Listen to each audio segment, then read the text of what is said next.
Hello, everyone.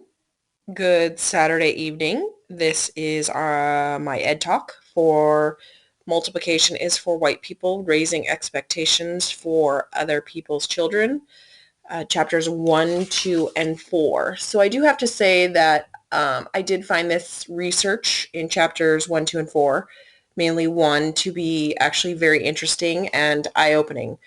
Like all of you have heard me say a million and one times, I have a very ethnically diverse high school. And so this was very interesting, like I said, to me. The one thing, interesting takeaways for me, the study of the Ugandan infants' intelligence compared to European infants, that was really cool and interesting to read about. One excerpt that I took, the Ugandan infants were months ahead of children after doing their research. They were doing tests on infants weeks old that would literally sit up and on their arms, basically, which, having two kids, I find that to be completely amazing. Um, that the Ugandan infants were months ahead of children of European descent on any intelligence scale utilized, based on the Giselle test for early intelligence developed at Yale University. Uh, Geber showed infants between 6 and 7 months old a toy, then walked across the room and put the toy into a tall toy box, then walked across the room. The African children would leap up, walk quietly across the room, reach into the basket, and retrieve the toy. Again, having children, that's completely out of the norm. And this section talks about how the European children of white ancestry or white descent did not do the same thing, and it took them longer to be able to do this stuff. Um, I just found that to be very interesting, how you assume based on what you've read, what you've been told, what you've been fed, that certain ethnicities, for some reason or another, and I never really bought into it, are not as intelligent for whatever reason. And then you look at research like this that's showing that children, infants, and they went to Uganda, and I forgot what another, Kenya, and did this research. And I just found it to be completely amazing how, and this leads into the later chapters, how at a very young age that African children were actually more intelligent than the European children that they surveyed. Or did testing on, discovered there was an achievement gap. That was another thing that stood out to me, that there was no achievement gap at birth, at least not one that favors European American children. Indeed, the Achievement Act should not be considered the gap between Black children's performance and white children's performance, the latter of which can be considered only mediocre on the international scale, but rather between Black children's performance and these same children's exponentially greater potential. Um, when we educators look at our class, out at the classroom of Black faces, we must understand that we are looking at children at least as brilliant as those from any well-to-do community. Again, you hear and you know of stereotypicals of certain ethnicities, races, genders, whatever it may be, and to read this research on this and to not only be able to apply it to African American students, but to know that you cannot prejudge any student. That's what I got from this. Moving on to chapter 3. I know I'm taking a long time. Freedom schools. I liked revisiting this, obviously, because a few of us are historical lovers, and going back to the freedom schools and knowing that these schools, when children were not allowed, Black children were not allowed into schools, these were created. I found it to be very interesting, and also how we are revisiting this idea in public schools to give Black children the same level of education as was attempted in freedom schools. Sorry, I know I'm all over the place because I'm trying to think of everything I want to say, but this stood out to me.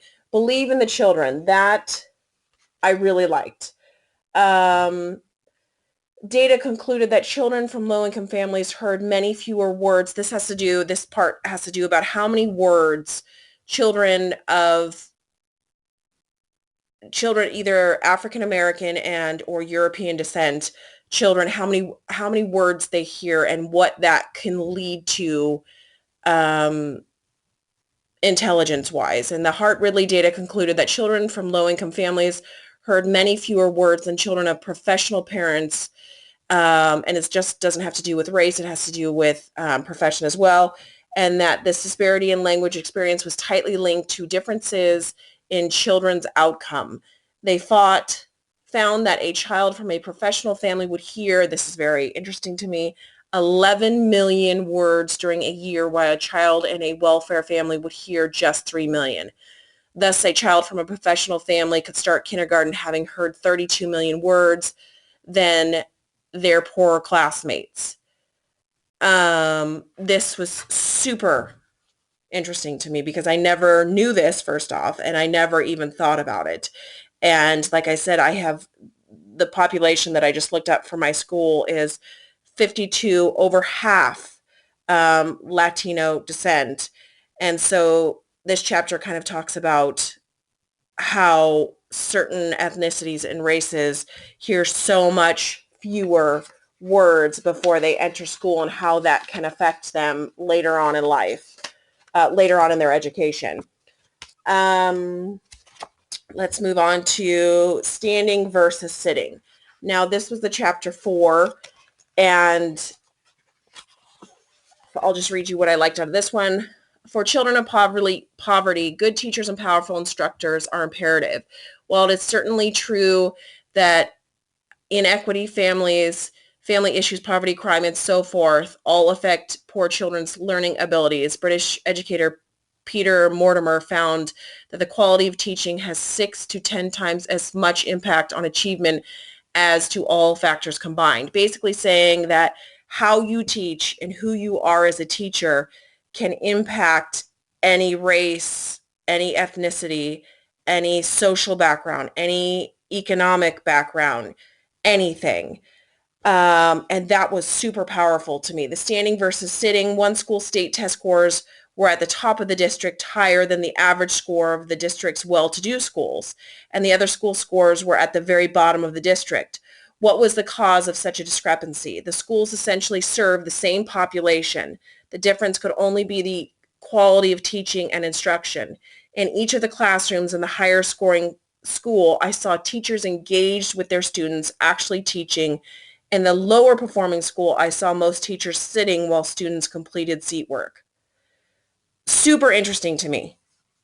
The same exact diversity population in these two schools, not located far apart, but one school was at the top of testing scores and the other school was at the bottom. And when he went in and did some observations, he saw that in the schools where they were doing really well, the teacher was up, engaged, talking, asking, inquiring, critical thinking. And the other teacher at the other school where lower test scores, the teacher was kind of just sitting there doing book work, doing worksheet after worksheet after worksheet after worksheet.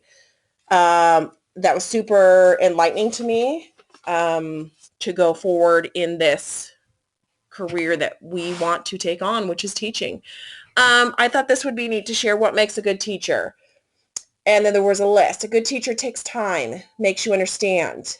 One who enjoys being there, one who doesn't put on a movie when they're tired. A teacher who asks questions to help get the students closer to the answers. For each chapter, there should be a lecture, activities, and games, and reading outside of the text from different sources. One of who has a sense of humor. I'd love to see that, but can be serious when necessary. Someone you can find outside of class for help, someone who's patient, understanding, ready to teach if you are ready to learn. Love these. And I think we can all go forward with these. Again, so far this is probably one of my favorite books because it was very enlightening and I didn't know a lot of this stuff. So enjoy. Sorry so long. I'm very long-winded. Happy Saturday.